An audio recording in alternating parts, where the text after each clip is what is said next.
கடந்த நாட்களிலே நான் ஆண்டவருடைய வார்த்தைக்காக கர்த்தருடைய சமூகத்திலே நான் ஜெபித்த போது ஆண்டவர் என்னுடைய இருதயத்திலே ஒரு தெளிவான ஒரு வார்த்தையை என்னுடைய இருதயத்திலே வைத்து அந்த வார்த்தையை இந்த நாளிலே உங்களோடு பிரசங்கம் பண்ணும்படியாய் ஆண்டவரை நடத்தினார். நம்முடைய வேதத்தை நாம் திறந்து ஒரு வசனத்தை நம்ம வாசிக்க போகிறோம். 2 சாமுவேல் 22ஆம் அதிகாரத்திலே 38வது வசனத்தை நம்ம வாசிக்க போகிறோம். எல்லாரும் எடுத்துக்கொள்ளலாம். 2 சாமுவேல் 22வது அதிகாரத்திலே 38வது வசனத்தை நாம் எல்லாரும் சேர்ந்து வாசிக்கலாம். என் சத்துருக்களை பின்தொடர்ந்து அவர்களை அழிப்பேன், அவர்களை நிர்மூலமாக்கும் மட்டும் திரும்பேன். என் சத்துருக்களை பின்தொடர்ந்து அவர்களை அழிப்பேன், அவர்களை நிர்மூலமாக்கும் வரைக்கும் திரும்பேன். இன்னொரு விசை கூட வாசிக்கலாம். 2 சாமுவேல் 22ஆம் அதிகாரம் 38வது வசனம். என் சத்துருக்களை பின்தொடர்ந்து அவர்களை அழிப்பேன், அவர்களை நிர்மூலமாக்கும் வரைக்கும் திரும்பேன். ஆண்டவருடைய பிள்ளைகளே, தேவனுடைய தாசன் இந்த இடத்திலே மிக அழகான ஒரு காரியத்தை அவர் சொல்லுகிறார். இந்த வசனம் அப்படியே சங்கீதத்திலும் இருக்கிறது. என் சத்துருக்களை பின்தொடர்ந்து நான் அவர்களை அழிப்பேன், அவர்களை நிர்மூலமாக்கும் வரைக்கும் நான் வெளியே அப்படின்னா விட்டுட்டு திரும்பி நான் வரமாட்டேன் அப்படின்னு சொல்றேன். நான் இன்றைக்கு கொடுக்க போகிற இந்த செய்தி என்ன அப்படின்னா, டிஸ்கண்டினியூ அப்படின்னா ஒரு காரியத்தை, துவங்கின ஒரு காரியத்தை பாதியிலே விடுவது, இப்படிலாம் நிறுத்தப்படுவது. இது ஒரு மிகப்பெரிய ஆபத்தான ஒன்று. நான் வேதாகம கல்லூரியிலே படிக்கும்போது ஒரு அருமையான ஒரு சகோதரன் என்னோடு கூட படித்தார். ரொம்ப நல்ல சகோதரர், ரொம்ப ஞானம் உள்ளவர். நான் பைபிள் காலேஜில் ஜாயின் பண்ணும்போது எனக்கு எதுவுமே தெரியாது, பாட தெரியாது, பிரசங்கம் பண்ண தெரியாது, பைபிளை குறித்து கூட தெரியாது, பைபிளை ஒழுங்காக வாசிக்க கூட தெரியாது. அப்படித்தான் நான் வேதாகம கல்லூரியிலே போய் நான் ஜாயின் பண்ணேன். ஆனால் எனக்கு ரொம்ப ஆச்சரியமாக இருக்கும். நான் அப்போ 3rd இயர் படிக்கிறேன். ஆனால் அந்த மனுஷன் அப்போ தான் ஃபஸ்ட் இயர் ஜாயின் பண்ணியிருக்கிறேன். ஆனால் எனக்கு ஆச்சரியமாக இருக்கும். 3rd இயர் படிக்கிற எனக்கு நல்லா பிரசங்கம் பண்ண தெரில, 3rd இயர் படிக்கிறோம், நமக்கு இன்னும் சரியாக பாட தெரியல, சரியாக வர்ஷிப் நடத்த தெரியல அப்படின்னு நான் நினைப்பேன். ஆனால் அவன் ஃபஸ்ட் இயர் ஜாயின் பண்ணியிருக்கிறான். அந்த ஃபஸ்ட் இயர்லேயே அவங்களுக்கு பிரசங்கம் பண்ணுறதுக்கு ஒரு 15 நிமிஷம் டைம் கொடுப்பாங்க. அந்த 15 நிமிஷத்தில் அவன் பேச ஆரம்பித்தான் அப்படின்னா, ஐயோ என்ன இவ்வளோ நல்ல பிரசங்கியாராக இருக்கார் அப்படின்னு அவனை பார்த்து நான் வியந்திருக்கிறேன். அந்த அளவிற்கு அவர் பிரசங்கம் பண்ணுவான். அப்போ நாட்கள் தாண்டினது. வேதாகம கல்லூரியிலே 3ஆம் ஆண்டு படிக்கும்போது நானும் அவனும் வெளியே ஒரு வேலைக்காக போக வேண்டியது இருந்தது. ஆனால் நம்ம ரொம்ப லேட்டாக வர வேண்டிய ஒரு சூழ்நிலை இருந்துச்சு. உடனே அந்த வார்டன் கொஞ்சம் அவங்க திட்டின உடனே இவனால் அந்த காரியத்தை தாங்க முடியல. அவங்க அப்பா ரொம்ப பெரிய கோடீஸ்வரர், அவன் நல்லா படிச்சிருக்கிறான், அவனுக்கு நல்ல இங்கிலீஷ் நாலேஜ். அப்போ என்கிட்ட சொல்கிறான், நாவெல்லாம் இந்த பைபிள் காலேஜில் படிக்கணும்னு அவசியம் கிடையாது, எனக்கு எவ்வளோ நல்ல பைபிள் காலேஜ் இருக்குது, எவ்வளோ பணத்தை கட்டி நான் படிக்க முடியும், நான் போய் இவங்களோட சேர்ந்து இந்த வேலை செஞ்சு இப்படி படிக்கணும்னு அவசியம் இல்லை, நான் போயிட போகிறேன், நான் எவ்வளோ பெரிய நான் எவ்வளோ பெரிய குடும்பத்தில் பிறந்தவன், ஆனால் இங்கே இப்படி படிக்கிறதற்கு இவங்க எல்லாரும் என்னை எவ்வளோ நல்லா வச்சுக்கணும், ஆனால் வச்சுக்க மாட்டேங்கிறாங்க, எனக்கு சுத்தமாக பிடிக்கல, நான் இப்படி பாடுபட்டெல்லாம் நீங்கள் உங்களை படிக்க வேண்டியது இல்லை அப்படின்னு சொல்லி தன்னுடைய தகப்பனாருக்கு ஃபோன் பண்ண உடனே தகப்பனார் சரி வந்துரு, பரவாயில்ல, நீ அடுத்த பைபிள் காலேஜ் ஜாயின் பண்ணலான்னு சொன்ன உடனே அவன் அங்கேருந்தே ஒரு பெரிய ஒரு பைபிள் காலேஜினுடைய ஃபார்மை பைபிள் காலேஜுக்கு வர சொல்லி அங்கேருந்தே ஃபார்மை ஃபில்லப் பண்ணி அனுப்புன உடனே அவனுக்கு சீட்டு கன்ஃபார்ம் ஆச்சு, பணத்தை கட்டியாச்சு. உடனே அவன் எங்கள்கிட்ட ரொம்ப பெருமையாக பேசுகிறான், நான் இந்த மாதிரி ஒரு பெரிய பைபிள் காலேஜில் பணத்தை செலவு செய்து நான் அங்கே படிக்க போகிறேன், நான் ஒரு ஹை இங்கிலீஷ் நாலேஜ் எனக்கு வளர்த்திக்கணும் அப்படின்னு சொல்லிட்டு டிஸ்கண்டினியூ பண்ணிட்டு அந்த பைபிள் காலேஜை விட்டு அவர் போயிட்டார். வருஷங்கள் தாண்டினது. நானும் ஊழியத்தில் வந்தாச்சு, படித்தாச்சு, ஊழியம் செய்தாச்சு. ஆனால் நான் அடிக்கடி எனக்கு அவரை ஞாபகம் வந்துட்டே இருக்கும். சரி, கண்டிப்பாக அவன் இன்னைக்கு ஒரு பெரிய ஊழியக்காரனாக தான் இருப்பான், ஒரு பெரிய க்ரௌட் அவருக்கு பின்னாடி இருக்கும், ஒரு பெரிய பிரசங்கியார் அவர், ஒரு பெரிய பாடகர் அப்படின்னு என் மனசில் சொல்லிட்டு இருக்கோம். ஆனால் கடந்த சில வருடத்திற்கு முன்பாக அந்த நபரை பல ஆண்டுகள் தாண்டி அந்த ஒரு நாள் சந்திக்கக்கூடிய ஒரு வாய்ப்பு எனக்கு கிடைத்தது. அப்போ அவனை பார்த்து கேட்டேன், எப்படி இருக்கீங்க, என்ன பண்ணுறீங்க அப்படின்னு கேட்கும்போது ரொம்ப ஒரு ஷாக்கான ஒரு நியூஸ் சொன்னார். இந்த பைபிள் காலேஜிலேருந்து நான் டிஸ்கண்டினியூ பண்ணிட்டு நான் போயிட்டேன். அதற்கு பிறகு நான் இன்னைக்கு வரைக்கும் கிட்டத்தட்ட ஒரு 4 பைபிள் காலேஜ் ஏறி இறங்கிட்டேன்.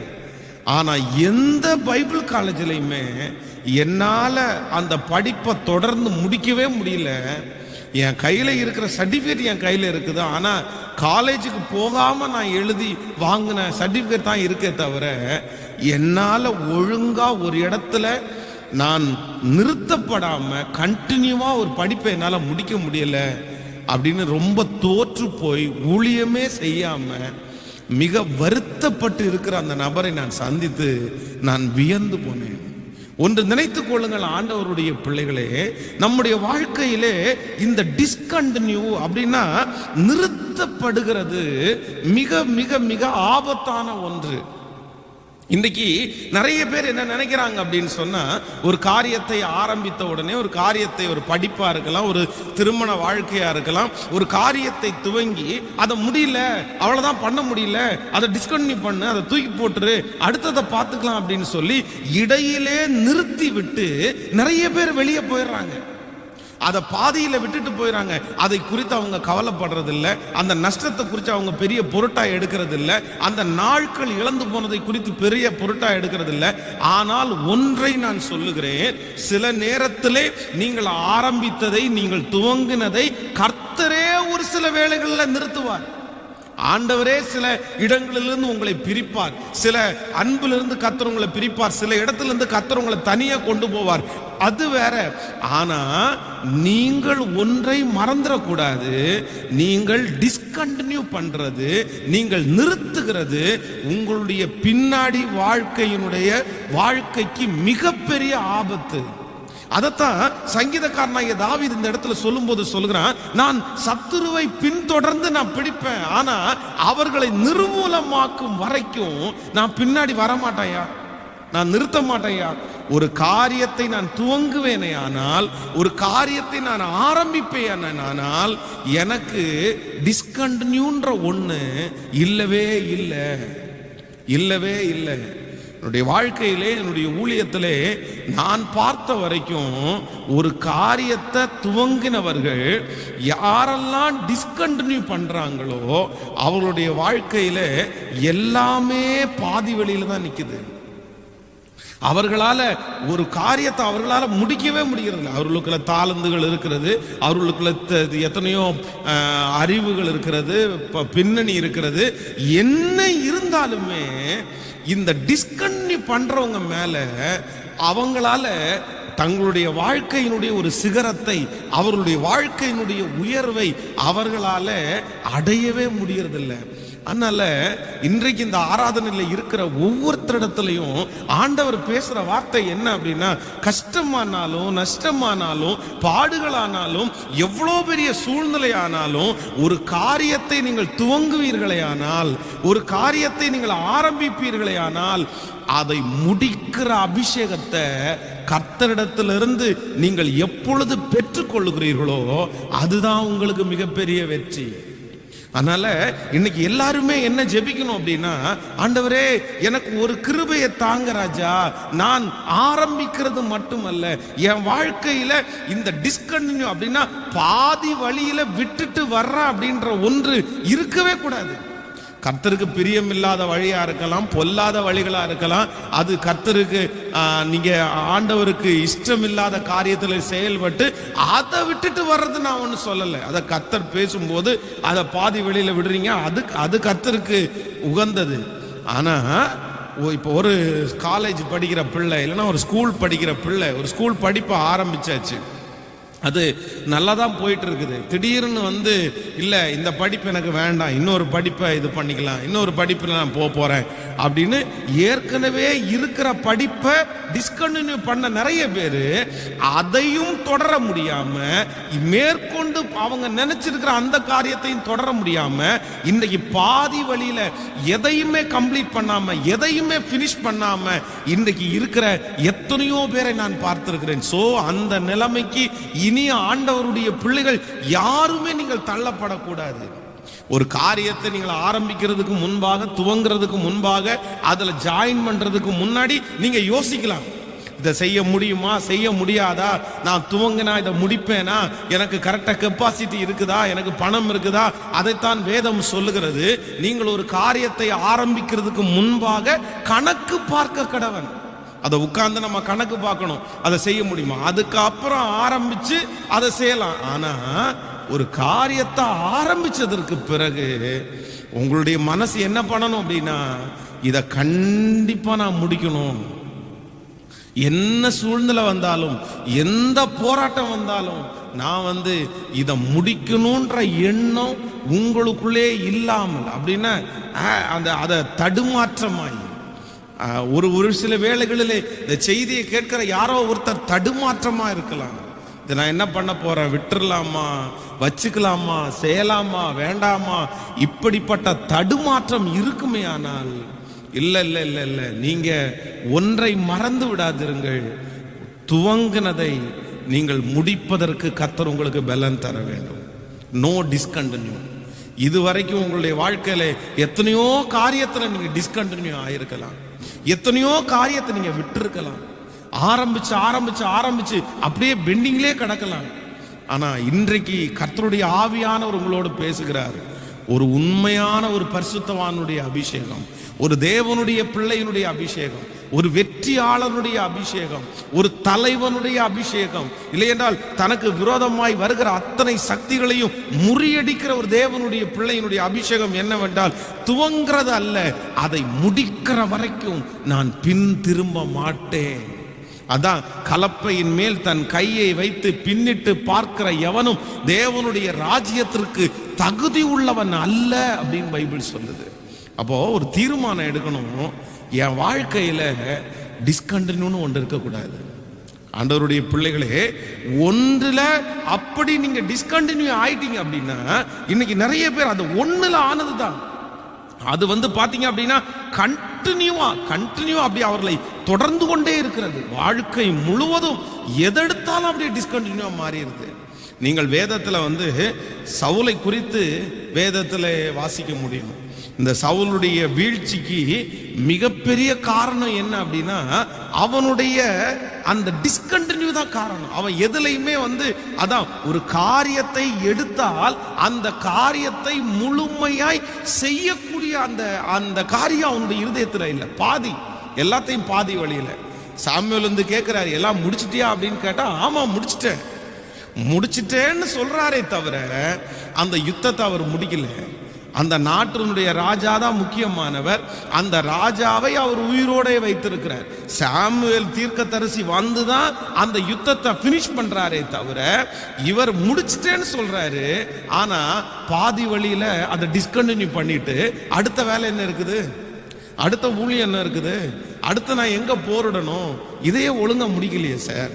அப்போ அவனுடைய வாழ்க்கையிலே அந்த ராஜ்ய பாரத்தை அவன் இந்த சவுல் ராஜா தக்க வைக்க முடியாததற்கு காரணம் என்ன அப்படின்னா, தன்னுடைய வாழ்க்கையில இருக்கிற அந்த டிஸ்கண்டினியூ, அந்த நிறுத்தப்படுவது, ஆரம்பித்த காரியத்தை நிறுத்தப்படுவது. இந்த செய்தியை ஆண்டவர் யாருக்காக பேசுகிறான்னு தெரியாது. நான் ஒன்று சொல்றேன், தேவன் உங்களோடு கூட இருக்கிறார். தேவன் உங்களை அந்த இடத்துல கர்த்தர் கொண்டு போய் வைத்திருக்கிறார். தேவன் உங்களை ஆரம்பிக்க பண்ணி இருக்கிறார்.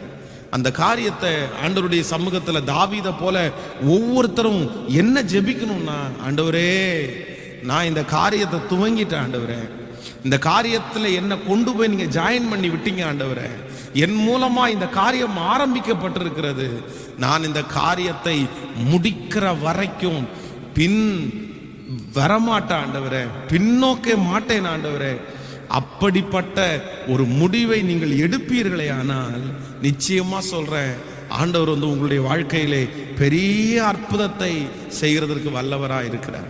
அதான் நானும் பார்த்துருக்கிறேன், ஒரு புருஷனோடு வாழாமல், ஒரு மனைவியோடு வாழாமல், இல்லைன்றால் ஒரு ஸ்கூலில் வந்து கரெக்டாக படித்து முடிக்காமல், ஒரு வேலையில் நிரந்தரமாக அந்த காரியத்தில் இல்லாத நிறைய பேர் இன்னைக்கு அவங்களுடைய வாழ்க்கையில் அதை விட எத்தனையோ வசதிகள் திரும்ப கிடைத்ததற்கு பிறகும் அவர்களால் முடிக்க முடியாமல் திணறி கொண்டிருக்கிறத நான் பார்க்கிறேன். திணறி கொண்டிருக்கிறத பார்க்கிறேன். இல்லை, கஷ்டமோ நஷ்டமோ, எவ்வளவு தோல்வியோ லாபமோ, ஒரு காரியத்தை ஆரம்பித்தால் அந்த காரியத்தை அதனுடைய முடிவை பார்க்காம நான் வரமாட்டேன்ற ஒரு எண்ணம் ஆண்டவருடைய பிள்ளைகளுக்குள்ளே இருக்க வேண்டும். நான் நடந்த ஒரு காரியத்தை உங்களுக்கு சொல்கிறேன். இந்த கண்டினியூ பண்ணுறது அப்படின்றது ஒரு பெரிய அபிஷேகம். நான் வந்து 10th படித்தேன், 10ஆம் வகுப்பு படித்தேன். அப்போது எனக்கு நல்லா தெரியும், 9ஆம் வகுப்பு வரைக்கும் ஆல் பாஸ் அப்படின்னா எங்கள் ஸ்கூலில் வந்து 9ஆம் வகுப்பு வரைக்குமே வந்து ஃபெயில் பண்ண மாட்டாங்க, ஆல் பாஸ் பண்ணி தான் விட்டுருவாங்க. படித்தாலும் படிக்கலைனாலும் அவங்க ஆல் பாஸ். ஆனால் 10th வந்து பப்ளிக் எக்ஸாம், அதில் வந்து ஒரு மனுஷன் சரியாக எழுதலை அப்படின்னா கண்டிப்பாக ஃபெயில் ஆகிடுவான். அப்போ எனக்கு அந்த 10th ஜாயின் பண்ணும்போதே எனக்கு தெரியும், கண்டிப்பாக நான் வந்து பாஸ் பண்ணுறதுக்கு வாய்ப்பு இல்லை, நம்ம ஃபெயில் ஆயிடுவோன்னு தெரியும். இந்த ஹால் டிக்கெட்டுன்னு ஒன்று கொடுப்பாங்க பாருங்கள், அந்த ஹால் டிக்கெட் இருந்தால் தான் எக்ஸாம் எழுத முடியும். அப்போது நான் வந்து என்ன பண்ணேன் அப்படின்னு சொன்னால், அந்த ஹால் டிக்கெட் கொடுக்குற எங்களுடைய மேக்ஸ் வாத்தியார், கிளாஸ் டீச்சர், எல்லாருக்குமே ஹால் டிக்கெட் கொடுத்தாரு. என் கூட வந்து ஒரு 7 பேர். இந்த 7 பேருக்கு மட்டும் அவர் ஹால் டிக்கெட் கொடுக்க மாட்டேன்ட்டார். ஏன் அப்படின்னா, நீங்கள் ஃபெயில் ஆயிடுவீங்க, எனக்கு தெரியும், நீங்கள் ஃபெயில் ஆகிட்டீங்க அப்படின்னா ஸ்கூலுடைய மானம் தான் போகும், அதனால் நான் வந்து உங்களுக்கு ஹால் டிக்கெட் கொடுக்க மாட்டேன், நீங்கள் இன்னொரு வருஷம் நீங்கள் படிச்சுட்டு அதுக்கப்புறம் நீங்கள் வந்து எக்ஸாம் எழுதுங்க அப்படின்றாரு. ஆனால் என் கூட இருந்த ஒரு 6 பசங்க வந்து சரி ஓகே அப்படின்னு சொல்லி கொஞ்ச நேரம் சார்கிட்ட கேட்டு பார்த்தாங்க. அந்த சார் கொடுக்கல அப்படின்னு சொன்ன உடனே அவங்க எல்லாருமே வந்து சரின்னு சொல்லிட்டு போயிட்டாங்க. ஆனால் நான் என்ன பண்ணிட்டேன் அப்படின்னா, லிட்ரலாக அன்னைக்கு இது இப்படி இருக்கும்னு எனக்கு தெரியாது, இந்த வார்த்தை இப்படி இருக்கும்னு தெரியாது. ஆனால் அந்த சாருடைய காலில் போய் பிடிச்சேன். எதுக்கு காலில் விழுந்தேன் அப்படின்னா, சார் நான் ஃபெயில் ஆனால் கூட பரவாயில்ல சார், நான் ஃபெயில் ஆகிடுறேன், ஒன்றும் பிரச்சனை இல்லை, ஆனால் நான் வந்து டிஸ்கண்டினியூ இந்த இடத்துல வந்து நான் கண்டினியூ பண்ணலை, என்னை இடையிலே நிப்பாட்டிட்டாங்க, எனக்கு எக்ஸாம் எழுத முடியல அப்படின்றத என்னால் தாங்கிக்கவே முடியல, தயவு செய்து எனக்கு ஒரு ஹெல்ப் பண்ணுங்க அப்படின்னு சொல்லி அவரை ரொம்ப வருந்தி அவர்கிட்ட அழுது அந்த ஹால் டிக்கெட்டை வாங்கி எக்ஸாம் எழுதி எக்ஸாமில் ஃபெயில் ஆகிட்டேன். அப்போ இன்னைக்கு தான் நான் என்ன நம்புறேன் அப்படின்னா, தோற்று போனா கூட பரவாயில்ல ஆண்டவருடைய பிள்ளையே, ஆனால் கண்டினியூ பண்ணாமல் விட்டுறாதீங்கன்னு தான் நான் சொல்கிறேன். சில இடங்கள்ல நம்ம தோற்று போகிறது கூட பெரிய விஷயம் இல்லை, ஆனால் அந்த காரியத்தில் கண்டினியூ பண்ணாமல் இருக்கிறது ஒரு மிகப்பெரிய ஆபத்து. அதே போல வேதாகம கல்லூரியில் படிக்கும்போது கூட அப்படிதான், அந்த கடைசி வரைக்கும் வந்துட்டோம், 3ஆம் ஆண்டு படிச்சு முடிச்சு இன்னும் கிராஜுவேஷன் வாங்க போறோம், அதற்குள்ள ஒரு பெரிய பிரச்சனை. ஐயோ, அந்த இடத்துல டிஸ்கண்டினியூ பண்ண போறாங்க, அவ்வளவுதான், காலேஜை விட்டு நம்மளை துரத்த போறாங்க, இனி நம்ம அதை ஃபினிஷ் பண்ண முடியாது, அந்த சர்டிபிகேட்டை கையில வாங்க முடியாது அப்படின்ற ஒரு சூழ்நிலையில ஆண்டவருடைய சமூகத்துல கெஞ்சி எல்லாத்தையும் செய்யாத தப்புக்காக மன்னிப்பு கேட்டு அப்படியே அந்த இல்ல நான் கண்டிப்பா வந்து அந்த காரியத்தை முடிக்கணும், நான் அந்த பட்டமளிப்பு விழாவில் கலந்துக்கணும், நான் ஃபினிஷ் பண்ணணும் அப்படின்னு சொல்லி வேண்டாம் போலாம் அப்படின்னு எத்தனையோ பேர் சொன்னதுக்கு அப்புறம் கூட இல்ல நான் வந்து கண்டிப்பா கண்டினியூ பண்ணி முடிச்சிருவேன், இந்த கோர்ஸை முடிச்சுட்டு தான் போவேன் அப்படின்னு ஆண்டவருடைய சமூகத்தில் ஒரு தீர்மானம் எடுத்து அந்த காரியத்தை நான் முடித்தேன். அப்போ இன்றைக்கு உங்களை பார்த்தும் ஆண்டவர் தான் பேசுறாரு, ஒரு காரியத்தை நீங்க டிஸ்கண்டினியூ பண்ணாதீங்க, ஒரு காரியத்தை கண்டினியூ பண்றதா அபிஷேகம், கண்டினியூ பண்றதா அபிஷேகம். என்ன வந்தாலும் இன்னைக்கு ஒரு தீர்மானம் எடுங்க, இல்ல நான் விட்டு போக மாட்டேன் ஆண்டவரே, மரணமானாலும் ஜீவனானாலும் எந்த காரியமானாலும் ஆண்டவரே கடைசி வரைக்கும் நான் நின்று பிடிப்பேன், அந்த அபிஷேகத்தை எனக்கு தாங்க. ஆண்டவரிடத்தில் நீங்க ஒவ்வொருத்தரும் கேட்கணும், என்ன வேணாலும் வரட்டும் ஆண்டவரே, எவ்வளவு பேர் வேண்டாலும் எதிர்க்கட்டும், எனக்கு எவ்வளவு சூழ்நிலைகள் வேண்டும் என்றாலும் வரட்டும், ஆனா ஆண்டவரே நான் அந்த காரியத்தை நீங்க எனக்கு கையில கொடுத்திருக்கிறீங்கல்ல, அதை முடிக்கக்கூடிய பலனை தாங்கன்னு கர்த்தரிடத்துல கேளுங்க. நீங்க அதற்கு இடமே கொடுக்காதீங்க. எப்பவுமே டிஸ்கண்டினியூக்கு மட்டும் ஒரு தேவனுடைய பிள்ளை இடம் கொடுக்கவே கூடாது, இடம் கொடுக்கவே கூடாது. நான் என்ன நம்புறேன் அப்படின்னா, அது சாத்தானுடைய ஒரு மிகப்பெரிய ஆயுதம்.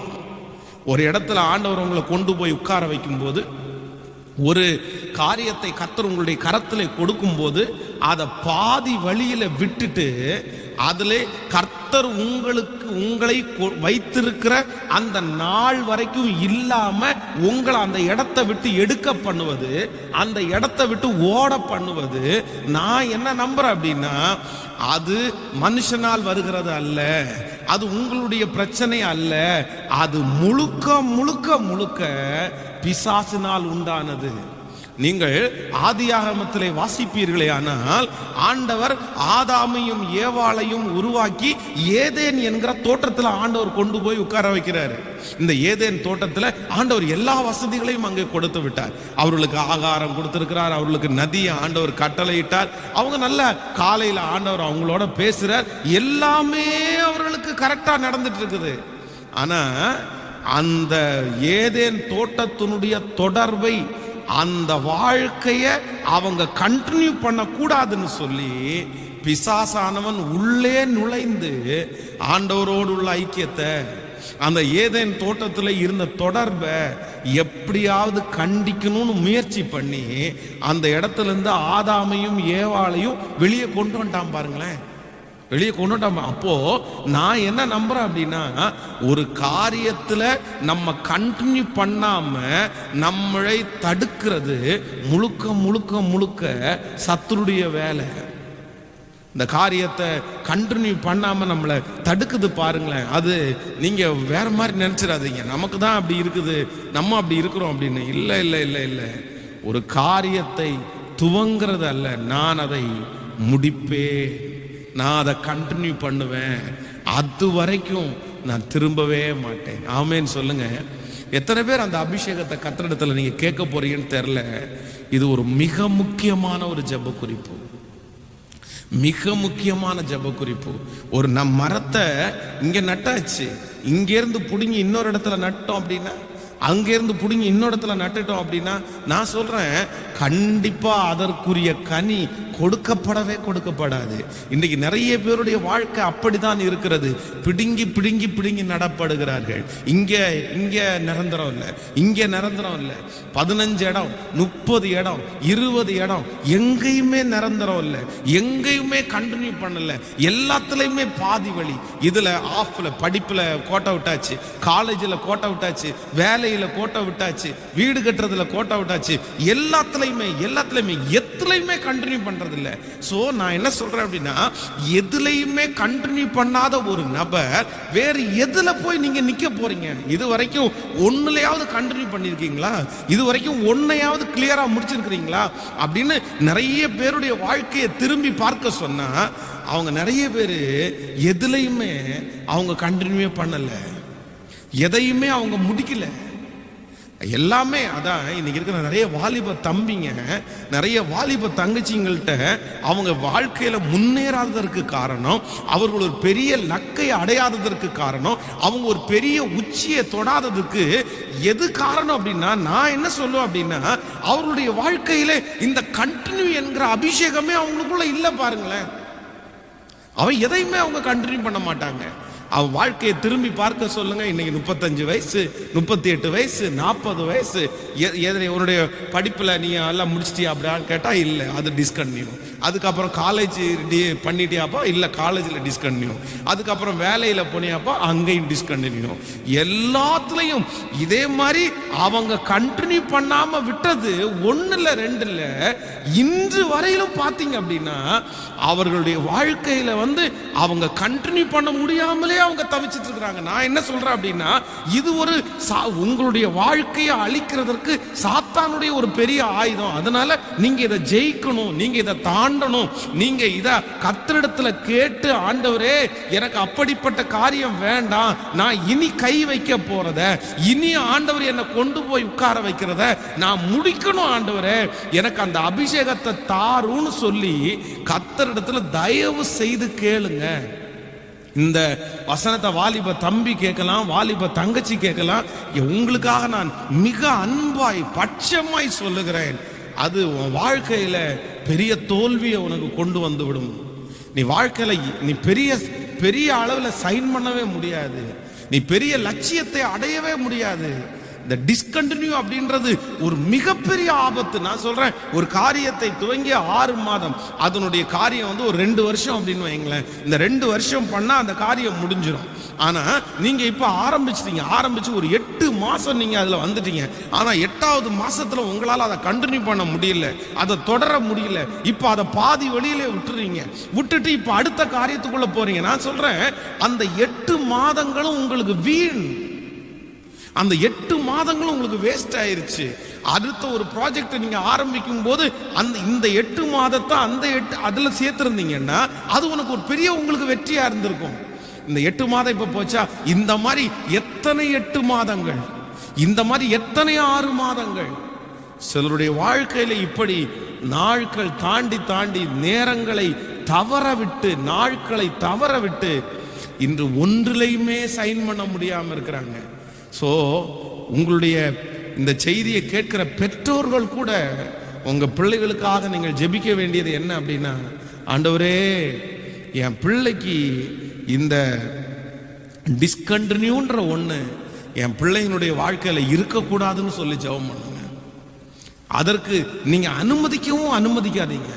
உங்க பிள்ளைய ஒரு காரியத்தில் கொண்டு போய் ஜாயின் பண்ணி விட்டீங்களா, சேர்த்து விட்டீங்களா, எனக்கு பிடிக்கல மம்மி, எனக்கு அங்கே போறதுக்கு வெறுப்பா இருக்குது, எனக்கு அப்படி நல்லா இல்லை, எனக்கு டீச்சர் நல்லா இல்லை அப்படின்னு அவன் ஏதாவது காரணங்களை உங்களுக்கு சொல்லுவானே. ஆனால் ஒருவேளை அந்த காரணங்களை நீங்கள் எடுத்து பாருங்கள், அது நியாயமான காரணமா இருந்தா அதற்கு தகுந்தது போல அந்த காரியங்களை சொல்லி கரெக்ட் பண்ணுங்க. ஆனா முடிஞ்ச வரைக்கும் 90% ஒருவேளை அது தீமையா இருக்குமே ஆனால், ஆண்டவருக்கு பிரியமில்லாததா இருக்குமே ஆனால், ஒருவேளை அதை விட்டு நீங்க கொண்டு வந்திருக்க தப்பு இல்லை. ஆனா அது அவனுடைய சுயநலத்துக்காக இருக்குமே ஆனால், தயவு செய்து சொல்லி புரிய வச்சு ஒரு பிள்ளைக்கு ஒன்று ஆரம்பிச்சு கொடுத்தா அதை ஃபினிஷ் பண்ற வரைக்கும் அவங்கள கைட் பண்றது தான் ஒரு தேவனுடைய பிள்ளை, இல்லைன்னா ஒரு தகப்பனுடைய, ஒரு தாயாருடைய அழகு. என் பிள்ளை வேண்டான்னு சொல்லிச்சு, என் பையன் வேண்டான்னு சொல்லிட்டான், அவனுக்கு பிடிக்கல, அவனுக்கு மனசுக்கு கஷ்டமா இருக்குது, இப்படி 1008 காரணத்தை அவர்கள் சொல்லும் போது அந்த காரணத்தை கேட்டு, சரி மகா இல்லைன்னா வந்துரு, சரி மகா இல்லைன்னா வந்துரு, நான் பார்த்துக்கிறேன், நான் வச்சுக்கிறேன், நீ எதுக்கு அங்கே உட்கார்ந்து கஷ்டப்படுற, நீ எதுக்காக அந்த வீட்டில் வாழணும், நீ எதுக்காக அந்த கணவனாரோட இருக்கணும், நீ இவ்வளோ கஷ்டப்பட்டெல்லாம் இருக்க வேண்டியதில்லை, வந்துரு அப்படின்னு சொல்லி நீங்க ஹோப் கொடுப்பீர்களே ஆனால், பாதி வழியிலே நிறுத்த சொல்லுவீர்களே ஆனால், கண்டினியூ பண்ண விடாம நீங்க தடுப்பீர்களே ஆனால், நான் சொல்றேன், உங்க பிள்ளைகளுக்கு நீங்களே தவறான காரியத்தை கற்றுக் கொடுக்கிறீர்கள். உங்க பிள்ளைகளை நீங்களே குழியில தள்ளி விடுறீங்க. உங்க பிள்ளைகளுடைய சுபாவத்தை நீங்களே அழிச்சுக்கிறீங்க. இல்லை இல்லை இல்லை, அவங்கள்ட்ட என்ன சொல்லணும் அப்படின்னா, கொஞ்சம் கஷ்டமா தான் இருக்கும்பா, கொஞ்சம் கஷ்டமா தான் இருக்கும், சகிச்சுக்கோ, பொறுத்துக்கோ, எப்படியாவது முடிச்சிரு. ஆனால் அதுலயும் ரொம்ப கவனம், அவனுடைய மனநிலை அளவிலே அவர்கள் பாதிக்கப்படுகிறார்களே. ஆனால் இப்போ ஃபாரின்ல ஒரு பையனை படிக்க வச்சாச்சு, வெளிநாட்டில் படிக்கிறதுக்காக அனுப்பி விட்டீர்கள்.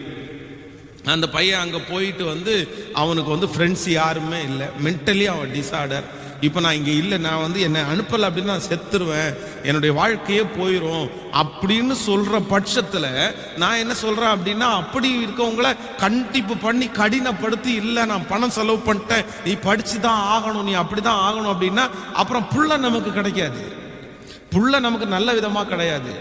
அவனால் மற்ற எல்லா பிரச்சனைகளையும் நம்ம வந்து தாக்கி பிடிக்க முடியும். ஆனால் மன அளவில் ஒருவேளை பாதிக்கப்பட்டு என்னால் இருக்க முடியல அப்படின்னு சொன்னால் அதை செக் பண்ணி பார்த்து அதற்கு ஏதாவது ஒரு மாற்று காரியத்தை செய்து முடிஞ்ச வரைக்கும் அதை கண்டினியூ பண்ண சொல்லலாம். இல்லை அது அவனுடைய ஃபியூச்சரே பாதிக்கும், அவனுடைய எதிர்காலத்துக்கு ஆபத்து அப்படின்னா நீங்கள் திரும்ப அவனை அழைக்கிறது தவறல்ல. மற்ற பட்சத்தில் எல்லா காரியத்தையும் ஆண்டவருடைய பிள்ளைகள் கண்டினியூ பண்றதுதான் ஆசீர்வாதம். ஆமேன் சொல்லுங்கள். உடைய கைகளை மேல உயர்த்தி ஒவ்வொருத்தரும் ஆண்டவரிடத்துல கேளுங்க, ஆண்டவரே எனக்கு ஒரு அபிஷேகத்தை தாங்க ஆண்டவரே, என்னை நீங்க கொண்டு போய் வச்சதில்லை, நீங்க எனக்கு ஆரம்பிச்சு கொடுத்ததில்ல, எந்த சூழ்நிலை வந்தாலும் கடைசி வரையிலையும் அதை கண்டினியூ பண்ணக்கூடிய ஒரு கிருபை, அதை கடைசி வரைக்கும் நான் ஃபினிஷ் பண்ணக்கூடிய ஒரு கிருபை, என்னுடைய ஓட்டத்தை நான் முடிக்கக்கூடிய ஒரு கிருபையை எனக்கு தாருமாண்டவரே, எனக்கு தாருமாண்டவரே. ஆமேன் சொல்லுங்கள். கைகளை உயர்த்தி ஒரு ஹல்லேலூயா சொல்லுங்கள். இன்றைக்கு ஒரு 4 காரியத்தை ஆண்டவருடைய பிள்ளைகளோட பேசி உங்களுக்காக ஜெபிக்கிறதற்கு நான் ஆசைப்படுகிறேன். இது மிக முக்கியமான ஒரு செய்தி, எல்லாரும் கவனமாய் கேட்க வேண்டும். ஒரு தேவனுடைய பிள்ளை எதற்காக டிஸ்கண்டினியூ நீங்கள் பண்ணக்கூடாது அப்படின்ற ஒரு 4 காரியத்தை உங்களோடு பேசி உங்களுக்காக ஜெபிக்க போகிறேன். சில காரியங்களை நீங்கள் விட்டு விட்டு வெளியே வர வேண்டிய சூழ்நிலை உண்டு, கண்டிப்பாக அவசியம் உண்டு. ஆனா இந்த 4 காரியத்தையும் உங்களுக்கு சொல்றேன். இந்த 4 காரியத்திற்காக ஒரு காரியத்தை நீங்க கண்டினியூ பண்ணாம நீங்க விட்டுட்டு வந்துடக்கூடாது, நீங்க விட்டுட்டு வந்துடக்கூடாது. நம்பர் 1, முதலாவதாக ஒரு வசனத்தை நம்ம வேதத்தை திறந்து நம்ம வாசிக்க போகிறோம். மத்தேயு எழுதின சுவிசேஷத்தை எடுத்துக்கொள்ளுங்கள். மத்தேயு எழுதின சுவிசேஷம் 19ஆம் அதிகாரத்திலே 20வது வசனத்தை நம்ம வாசிக்க போகிறோம். மத்தேயு எழுதின சுவிசேஷம் 19ஆம் அதிகாரத்திலே 20வது வசனத்தை வாசிக்கலாம். அந்த வாலிபன் அவரை நோக்கி, இவைகளை எல்லாம் என் சிறு வயது முதல் கை கொண்டிருக்கிறேன், இன்னும் என்னிடத்தில் குறைவு என்ன என்றான். அதற்கு இயேசு, நீ பூரண சற்குணராய் இருக்க விரும்பினால் போய் உனக்கு உண்டானவை எல்லாவற்றையும் விற்று தரித்திரருக்கு கொடு, அப்பொழுது பரலோகத்தில் உனக்கு பொக்கிஷம் உண்டாயிருக்கும், பின்பு என்னை பின்பற்றி வா என்றார். அந்த வாலிபன் மிகுந்த ஆஸ்தி உள்ளவனாய் இருந்தபடியினால் இந்த வார்த்தையை கேட்டபோது துக்கம் அடைந்தவனாய் போய்விட்டான். நன்றாய் கவனிங்கள் ஆண்டவருடைய பிள்ளைகளே. இந்த இடத்துல ஒரு வாலிபன் வந்து ஆண்டவரிடத்துல வருகிறான். அப்ப ஆண்டவர் அவனிடத்துல பேசினார். ஓகே, அவன் நீ ஆண்டவர் இடத்துல கேட்கிறாரு, இந்த மாதிரி செய்கிறாயா அப்படின்னு கேட்ட உடனே அவன் சொல்றான், நான் சிறு வயது முதல் எல்லாவற்றையும் நான் கற்றுக்கொண்டேன், நித்திய ஜீவனை பெற்றுக்கொள்றதுக்கு நான் என்ன செய்யணும் அப்படின்னு ஆண்டவர் ஒரு சிலதெல்லாம் கேட்கிறாரு. கேட்டதெல்லாம் நான் பர்ஃபெக்டா பண்றேன். ஆண்டவர் சரி அப்படின்னு சொன்னார். சொல்லிட்டு கடைசியா ஒன்று சொல்றாரு, சரி அப்பா, நீ வந்து பரலோகத்துக்கு வரணும்னு ஆசைப்படுற, நீ ஓகே, நீ எல்லாத்துலேயுமே பர்ஃபெக்டா இருக்கிற அப்படின்னா உனக்கு உள்ளது எல்லாவற்றையும் விற்று தரித்திரருக்கு கொடுத்துட்டு நீ என்னை பின்பற்றி வா அப்படின்னு சொல்றாரு. ஆனா இவனால வந்து அந்த வார்த்தையை மட்டும் கேட்கவே முடியல.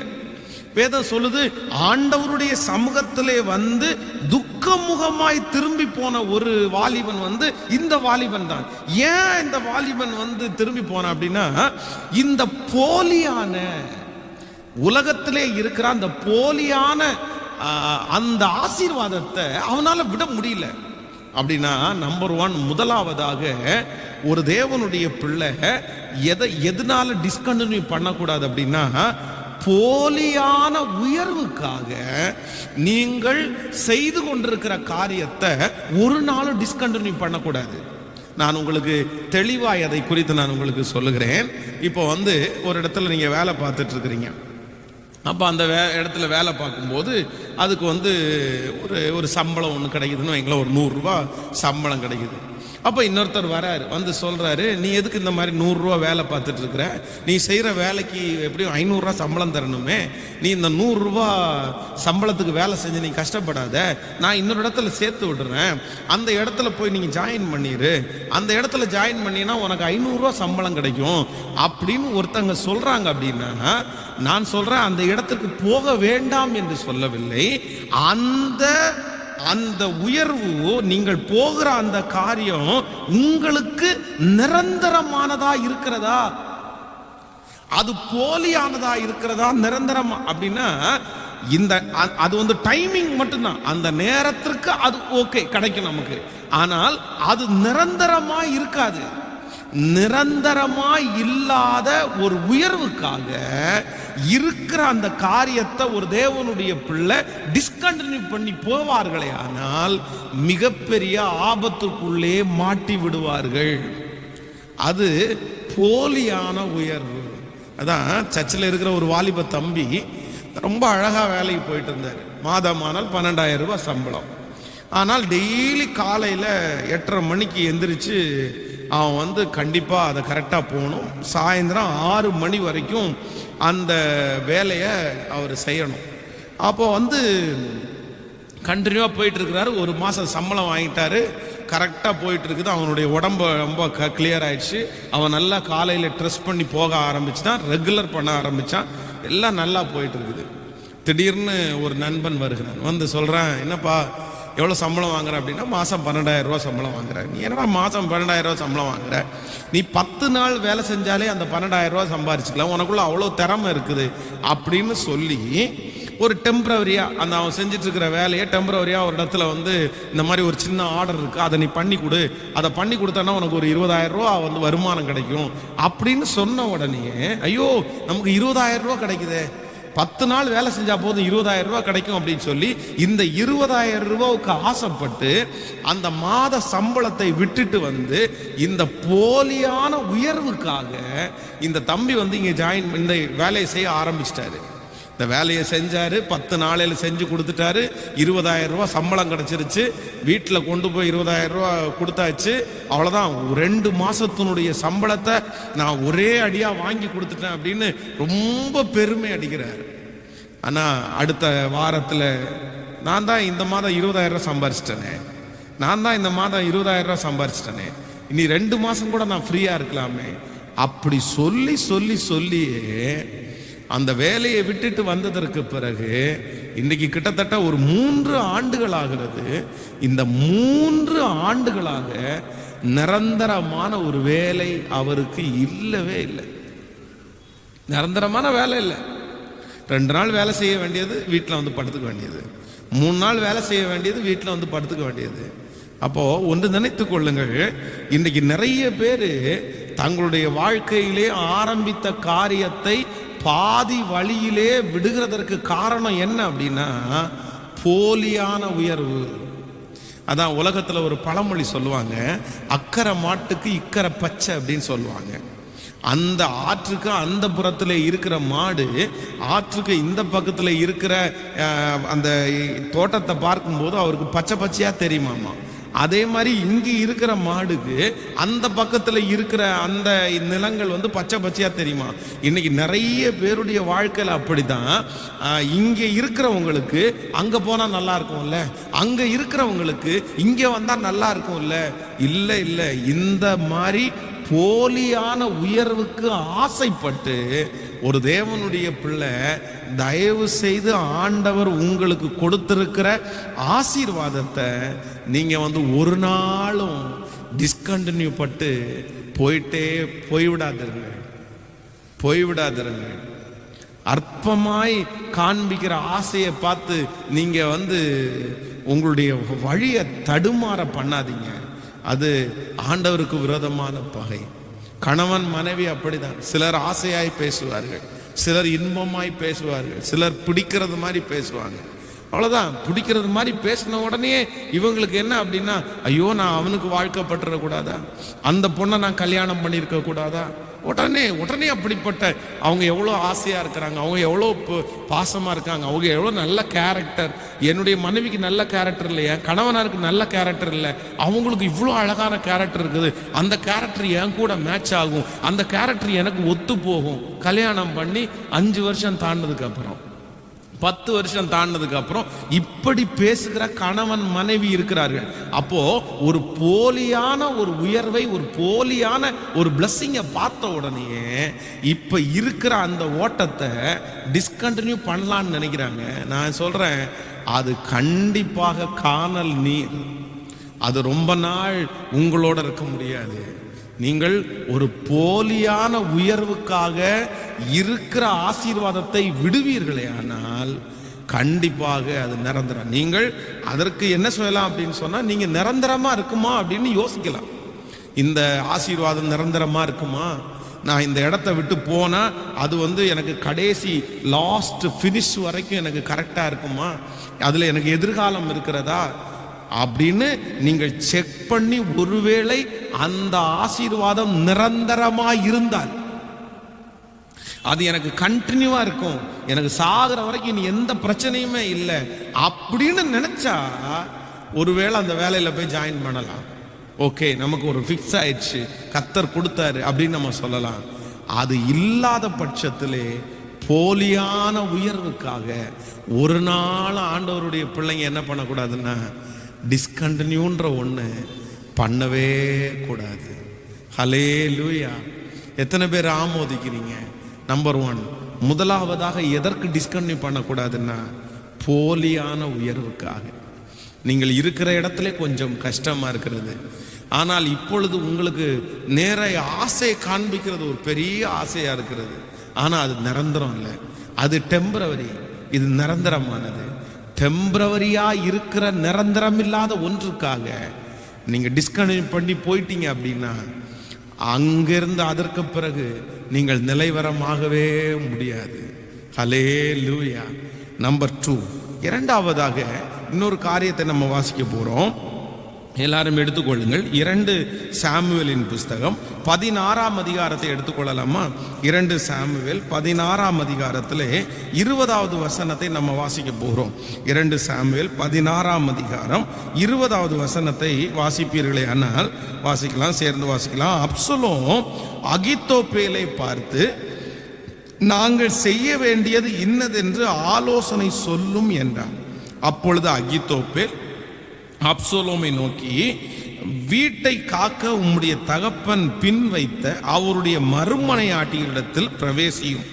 அப்பொழுது உம்முடைய தகப்பனுக்கு நாற்றமாய் போனீர் என்பதை இஸ்ரவேல் எல்லாரும் கேள்விப்பட்டு உம்மோடு இருக்கிற எல்லாருடைய கையும் பலக்கும் என்றார்கள். அப்படியே அப்சலோமுக்கு உப்பரிகையின் மேல் ஒரு கூடாரத்தை போட்டார்கள். அங்கே அப்சலோம் சகல இஸ்ரவேலின் கண்களுக்கு முன்பாக தன் தகப்பனுடைய மறுமனையாட்டிகளிடத்தில் பிரவேசித்தான். அந்நாட்களிலே அகித்தோப்பேல் சொல்லும் ஆலோசனை தேவனுடைய வாக்கை போல் இருந்தது. அப்படி அகித்தோப்பேலின் ஆலோசனை எல்லாம் தாவீதுக்கும் இருந்தது, அப்சலோமுக்கும் அப்படியே இருந்தது. நன்றாய் கவனிங்கள் ஆண்டவருடைய பிள்ளைகளே. இந்த அகித்தோப்பேல் என்கிற மனுஷனை குறித்து இதற்கு முன்பாக நிறைய செய்திகளில் நம்ம கேள்விப்பட்டிருக்கிறோம். அப்படின்னா இவன் ஒரு நல்ல ஆலோசனைக்காரன். அப்படின்னா இவன் ஆலோசனையை நேர்த்தியாய் சொல்லுகிறவன். அப்படியே கர்த்தர் நேரடியா ஒரு மனுஷனிடத்துல பேசினா எப்படி இருக்கும் என்றாங்க, அப்படியே இவன் ஆலோசனை இருக்கும். இப்போ தாவீதுக்கு விரோதமாய் அப்சலோம் எழும்பி தாவீதை இப்ப துரத்திட்டாரு. இப்போ தாவீதினிடத்துல இருந்த அப்சலோம் இப்போ அப்சலோம் இடத்துல சேர்ந்துட்டான்.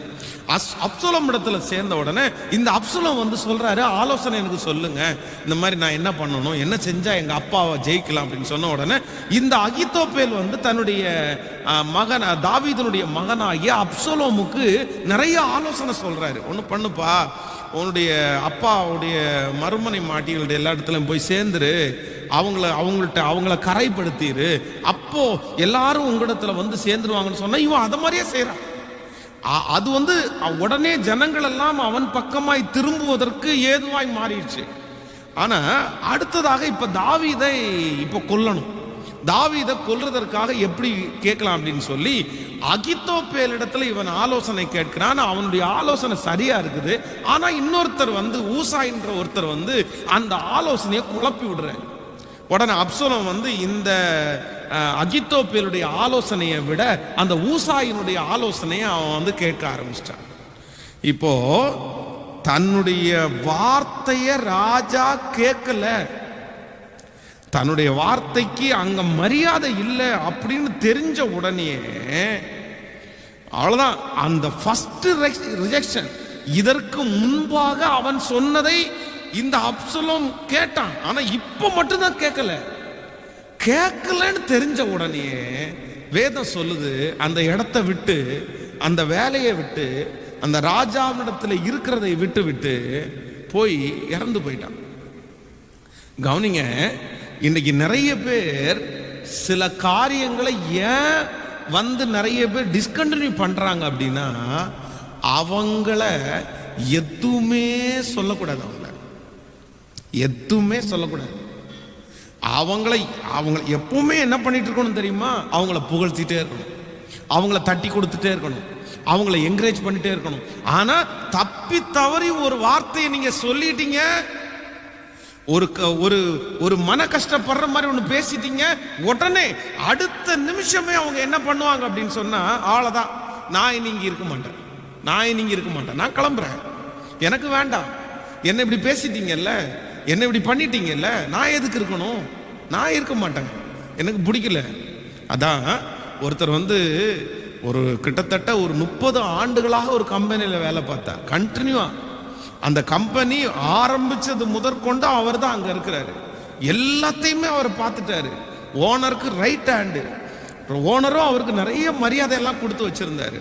ஒரு நாள் ஓனர் ரொம்ப டென்ஷனா வந்தாரு. இவரும் அங்க வந்துட்டு இருக்கிறாரு. என்னமோ எல்லாருக்கும் முன்னாடியும் வச்சு அவரை கொஞ்சம் குறைவாய் அவர் பேசிட்டாரு. பேசின அடுத்த நிமிஷத்துல 30 ஆண்டுகளாக வேலை பார்த்த அந்த மனுஷன், எனக்கு இந்த வேலை வேண்டாம் அப்படின்னு சொல்லிட்டு, நான் இவ்வளவு தூரம் உங்களுக்கு செஞ்சேனே, நான் இவ்வளவு தூரம் இருந்தேனே, என்ன நீ இப்படி பேசிட்டீங்களா அப்படின்னு சொல்லி அதை டிஸ்கண்டினியூ பண்ணி எழுதிட்டு வீட்டுக்கு வந்தாரு. ஆனால் இன்று வரைக்கும் அவர் வந்து நிரந்தரமாக எந்த இடத்துலையும் இல்லவே இல்லைங்க, எங்கேயுமே இல்லை. காரணம் என்ன அப்படின்னா, யாருமே என்ன பண்ணக்கூடாது அப்படின்னா, ஒரு வார்த்தை கூட பேசக்கூடாது. ஆண்டவருடைய பிள்ளைகளே, ஒன்று நினைத்து கொள்ளுங்கள், நீங்கள் போகிற இடத்திலே, நீங்கள் படிக்கிற இடத்திலே, நீங்கள் வேலை செய்கிற இடத்திலே யாருமே ஒண்ணுமே பேசாம இருக்கணும் அப்படின்னு சொன்னா கண்டிப்பா உங்களால அந்த வேலையை எனக்கு செய்ய முடியாது. ஒரு எஜமானனா இருந்தால் கூட அவனுக்கு கூட 4 பேர் கேள்வி கேட்க தான் இருப்பாங்க. ஒரு பாஸ்டரா இருந்தா எத்தனையோ பேர் மதிக்கிறாங்க, எத்தனையோ பேர் எங்கள்கிட்ட ஜெபம் பண்ணிக்கிறாங்க. ஆனால் சிலர் எங்களிடத்துல கேள்வி கேட்கிறார்கள். அதற்காக அவ்வளவுதான், இவங்க வந்து என்ன கேள்வி கேட்டாங்க, நான் போக முடியுமா அப்படின்னு சொல்லி போக முடியுமா? இந்த சென்சிட்டிவ் அப்படின்ற ஒண்ணு இருக்கிறவங்க எந்த இடத்துலையும் நிலைவரமா இருக்க முடியாது. ஒரு ஆண்டவருடைய பிள்ளைகளுக்கு கண்டிப்பா என்ன பண்றது, சென்சிட்டிவ் ரொம்ப அதிகமா இல்லை. ஒரு நல்ல விஷயத்துக்கு சென்சிட்டிவா இருக்கிறது தப்பு இல்லை. அதான் ஒரு வீட்டில் நம்ம வந்து விருந்துக்காக போறோம், இல்லை சாப்பிட்றதுக்காக போறோம், அங்க யாராவது ஒருத்தர் ஒரு வித்தியாசமாய் பேசுறாங்க, அப்போ அந்த இடத்துல சென்சிட்டிவா இருந்து அவ்வளவுதான், இவங்க வீட்டில் நம்ம இனி திருப்பி காலடி எடுத்து வைக்கக்கூடாது, காலடி எடுத்து வைக்கக்கூடாதுன்னா ரொம்ப அவங்கள சலிக்கிற மாதிரி நம்ம போகக்கூடாது அப்படின்னு நினைச்சு அப்படி சென்சிட்டிவா இருக்கிறது தப்பு இல்லை. ஆனா சிலர் பார்த்தீங்க அப்படின்னா எல்லாத்துலயுமே பயங்கரமான சென்சிட்டிவ்.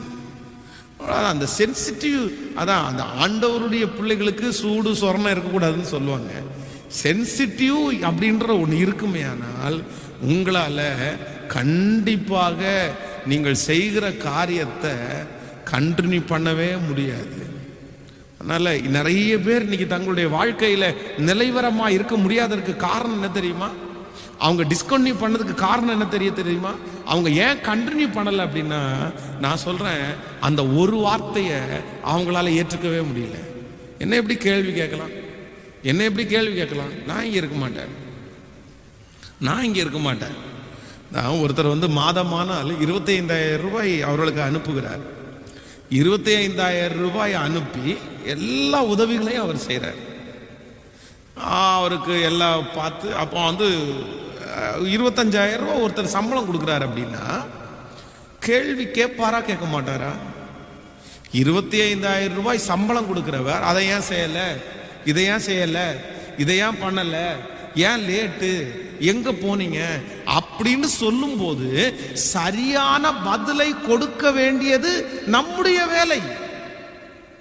அவருடைய கேள்விக்கு பதில் அவர் அப்படி ஏதாவது ஒருத்தர் திட்டுனாங்க அப்படின்னா அதை கேட்க வேண்டிய வேலை நம்முடையது. ஆமா கண்டிப்பா நான் செஞ்சிருக்கணும், ஆனால் செய்யாம விட்டுட்டேன், நான் லேட்டா வந்துட்டேன், நான் லேட்டா பண்ணிட்டேன், தப்பு தான், அடுத்த வருஷம் நான் கரெக்ட் பண்ணிக்கிறேன், அடுத்த நாள் நான் கரெக்ட் பண்ணிக்கிறேன், அடுத்த மாசத்துல இப்படி நடக்காம நான் பார்த்துக்கிறேன் அப்படின்னு சொல்ல வேண்டியது நம்முடைய கடமை. ஆனால் அதற்கு மாறாக என்னை எப்படி கேட்கலாம், என்ன எப்படி கேட்கலாம், நீ எப்படி கேட்க முடியும்? கேட்கலாம் கூடாது. நான் என்ன செய்யலை, நான் எல்லாத்தையும் செஞ்சுட்டு தானே இருக்கிறேன், அது தெரியாதா அப்படி என்று கேட்பீர்களே ஆனால் கண்டிப்பாக நான் சொல்றேன், உங்களால நிச்சயமாக ஒரு காரியத்திலே நிலைவரமாய் நிரந்தரமாய் போகவே முடியாது.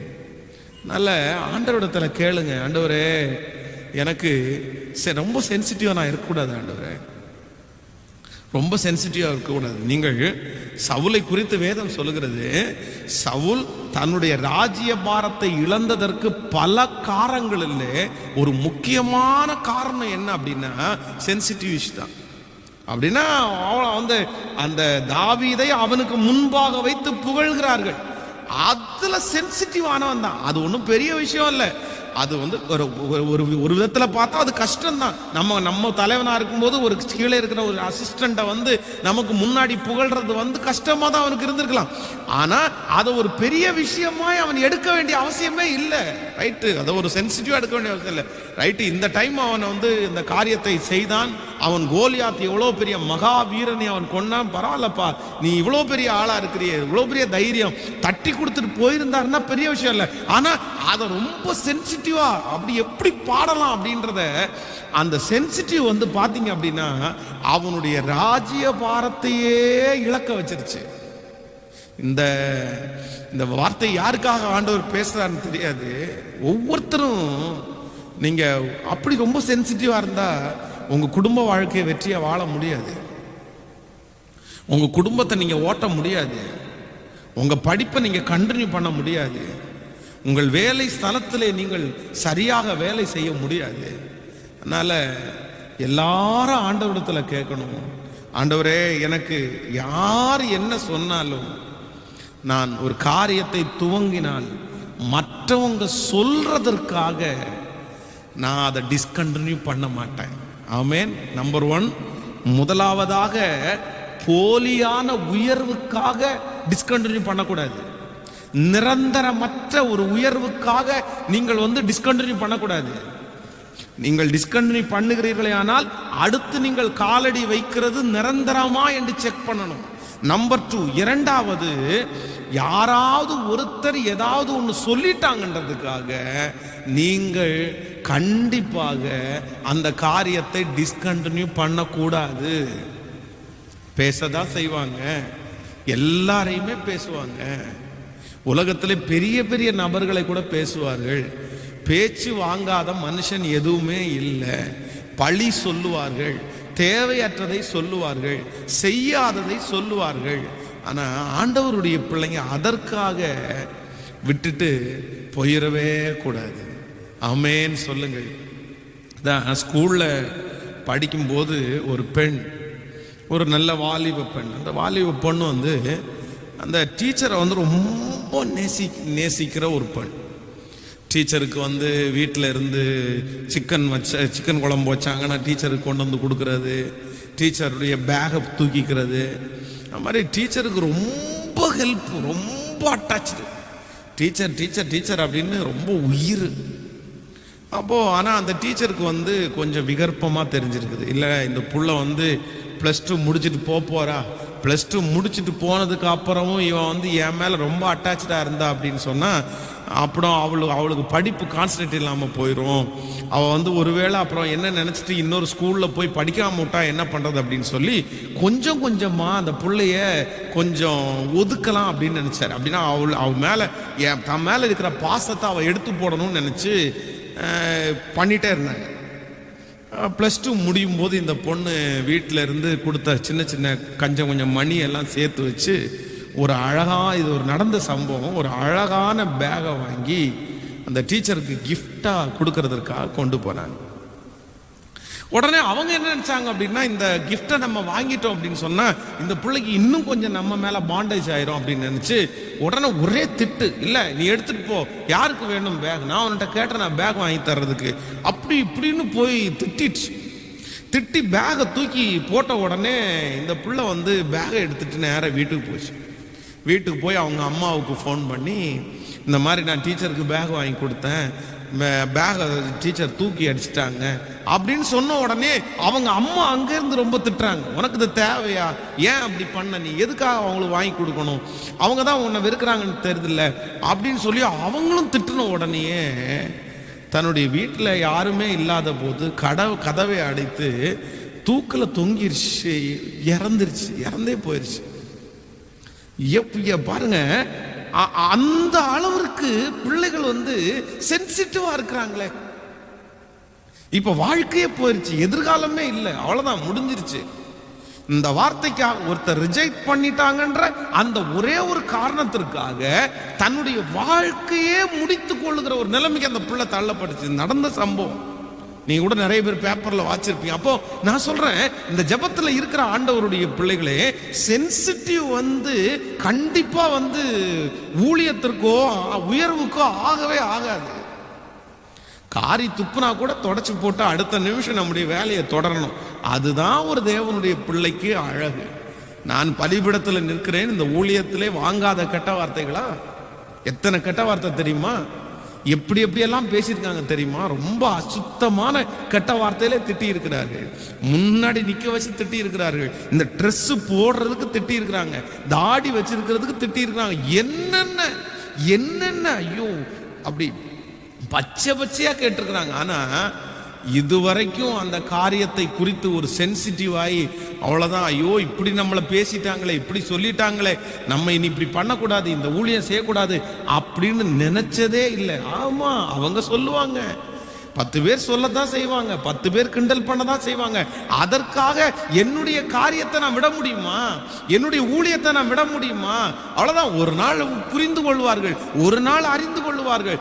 அப்படிப்பட்ட இருதயத்தோட இருக்கிறவர்கள் தான் தங்களுடைய ஓட்டத்தை வெற்றியாக ஓட முடியும்.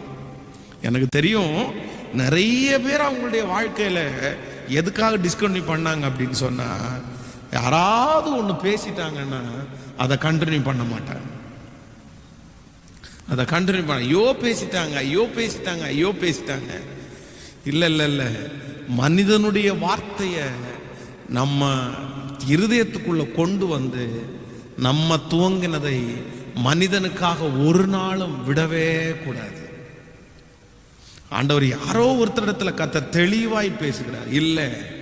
இல்ல மகளே, இல்ல மகனே, உன்னை அழைத்தவர் நான், உன்னோடு பேசுகிறவர் கர்த்தர், உங்களுக்கு வார்த்தையை கொடுக்கிறவர் கர்த்தர்.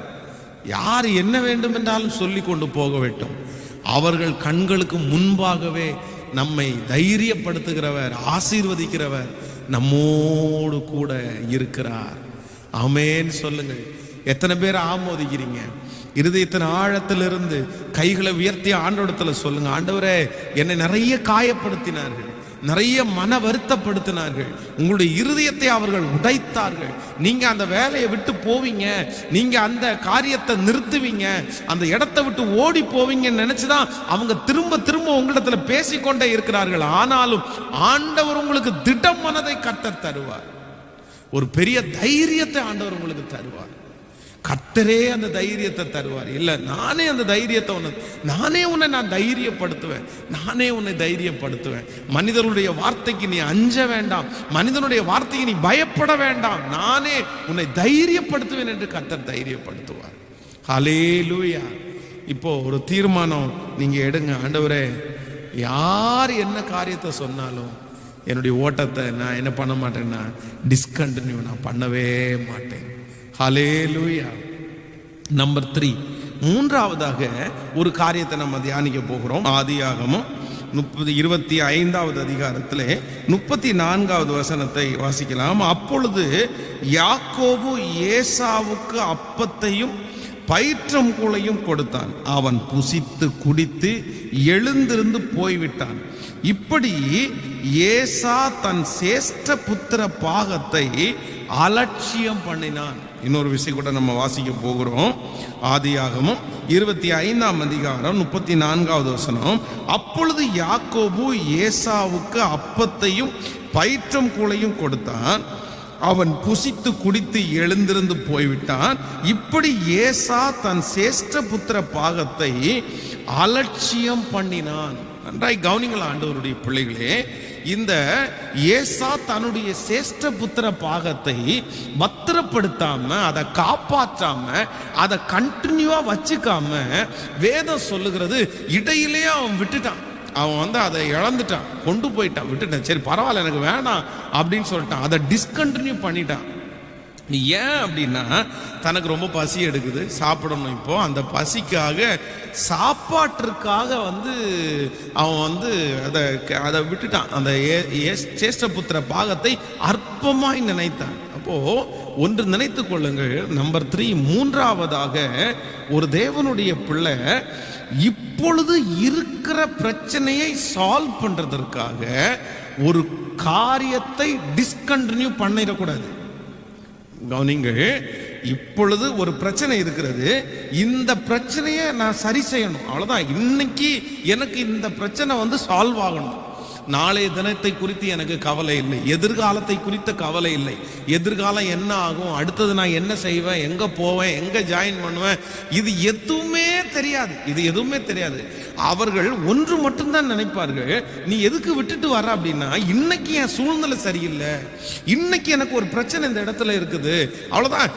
இதை நான் சரி பண்ணுவதற்காக நான் அதை கண்டினியூ பண்ண முடியாதுன்னு சொல்லி நிறைய பேர் அதை விட்டு விட்டு அதை இடையிலே நிப்பாட்டிட்டு வெளியே வந்துடுறாங்க. அப்போ இந்த ஜெபத்தில் இருக்கிற யாரோ ஒருத்தருக்கு இப்படிப்பட்ட காரியம் இருக்கலாம். நான் கண்டினியூ பண்ணலாமா, நான் விடலாமா, நான் இதை டிஸ்கண்டினியூ பண்ணலாமா, இன்னைக்கு இவ்வளோ பெரிய பிரச்சனை இருக்குது, இந்த பிரச்சனையை சால்வ் பண்ணிடலாம், பரவாயில்ல, நஷ்டமானா கூட பரவாயில்ல, எதிர்காலம் எப்படி போனாலும் பரவாயில்ல, என் வாழ்க்கை எப்படி இருந்தாலும் பரவாயில்ல, நான் அதை விட்டுட்டு வெளியே வந்துடுறேன், எனக்கு இப்போதைக்கு எனக்கு கிளியர் பண்ணணும், இப்போதைக்கு மனசுக்கு சமாதானம் வரணும் அப்படின்னு நினைச்சு ஒரு தேவனுடைய பிள்ளை நீங்கள் துவங்கின காரியத்தை ஒரு நாளும் நீங்க என்ன பண்ணிடக்கூடாதுன்னா விட்டுறவே கூடாது, விட்டுறவே கூடாது. இன்னைக்கு நிறைய பேர் இந்த ஏசா செய்த தவறு அதுதான். என்ன அப்படின்னா, அவன் அந்த காரியத்தை பத்திரப்படுத்தலை, டிஸ்கண்டினியூ பண்றான். காரணம் என்ன அப்படின்னா, எனக்கு இப்போ பசிக்குதுப்பா, எனக்கு இப்போ பசிக்குது, எனக்கு இப்போ தேவை, நான் இப்போ செய்யணும், எனக்கு இது கொடுத்தேன்னா உன் எதிர்காலம் பாழா போயிடும், பரவாயில்ல பரவாயில்ல. சிலருக்கு எதிர்காலத்தை குறித்து எந்த கவலையுமே இல்லை. இன்னைக்கு சந்தோஷமாய் வாழ்றதற்கு, இன்னைக்கு மகிழ்ச்சியாய் வாழ்கிறதான். நண்பர்களோடு சேர்ந்து டூருக்கு போய் தன்னுடைய வேலையை இழந்தவங்க எத்தனை பேர் தெரியுமா? நண்பர்களோடு சேர்ந்து கல்யாணத்திற்கு போய் தன்னுடைய வேலையை இழந்து இன்றைக்கு ஒன்றும் இல்லாமல் இருக்கிறவங்க எத்தனை பேர் தெரியுமா? ஒரு டூருக்காக, ஒரு சாப்பாட்டுக்காக, ஒரு கல்யாண வீட்டிற்காக, ஒரு சின்ன காரியத்திற்காக, அதுக்காக வேற எத்தையுமே யோசிக்காம பரவாயில்ல நாளை பார்த்துக்கலாம், அடுத்தது பார்த்துக்கலாம் அப்படின்னு அந்த காரியத்தை டிஸ்கண்டினியூ பண்ணி போன பலருடைய வாழ்க்கை இன்றைக்கு கேள்விக்குறியாகவே இருக்கிறது. ஸோ நம்பர் 3, மூன்றாவதாக எல்லாரும் ஒரு தீர்மானம் எடுக்க போறோம். என்ன தீர்மானம்னா, ஆண்டவரே எனக்கு ஒரு கிருபை வேணும், நான் இப்போ இருக்கிற இந்த பிரச்சனையை சரி செய்வதற்காக அந்த காரியத்தை நான் டிஸ்கண்டினியூ பண்ணிடக்கூடாதுப்பா, பண்ணிடக்கூடாதுப்பா, நான் அதில் தொடர்ந்து ஓடணும். எனக்கு இன்னைக்கு இருக்கிற பிரச்சனை அல்ல, காலம் முழுதும், என்னுடைய ஆயுசு முழுதும் உங்க சமூகத்துல வருகிற வரைக்கும் நான் அந்த காரியத்தை செய்து முடிக்கிறதுக்கு எனக்கு பலன் தாரும்னு கர்த்தரிடத்துல கேளுங்க. ஹல்லேலூயா. எத்தனையோ குடும்பத்தினுடைய சண்டைகளை நான் பார்க்கிறேன்.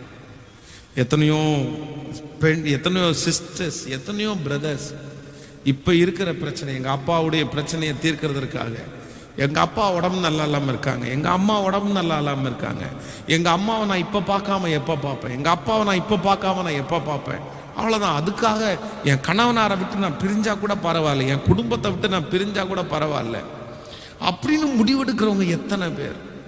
எதிர்காலத்தை குறிச்ச கவலை இல்லை, இப்ப இருக்கிற சூழ்நிலையை அவங்க சரி செய்யணும், இப்ப இருக்கிற சூழ்நிலைக்கு அவங்க ஒத்து போகணும், அவ்வளோ. அது மட்டும்தான் அவங்களுடைய தேவை. இல்லை ஆண்டவருடைய பிள்ளைய, இல்லை இல்லை இல்லை, அதை கர்த்தர் சரி செய்வார், அதற்காக ஆண்டவர் உதவி செய்வார். ஆனால் நீங்கள் டிஸ்கண்டினியூ பண்ணக்கூடாது. ஆமேன். நம்பர் 4, கடைசியாக ஒரு காரியத்தை தியானிச்சு நம்ம முடிக்க போகிறோம். வாசிக்கலாம். சங்கீதம் 105வது சங்கீதத்தை எடுத்துக்கொள்ளுங்கள். 105வது சங்கீதம் 18வது 18வது வசனத்தை வாசிக்க போகிறோம். 105வது சங்கீதத்திலே 17, 18 வாசிக்கலாமா? நிர்மூடர் 105வது சங்கீதத்திலே 18வது வசனம்.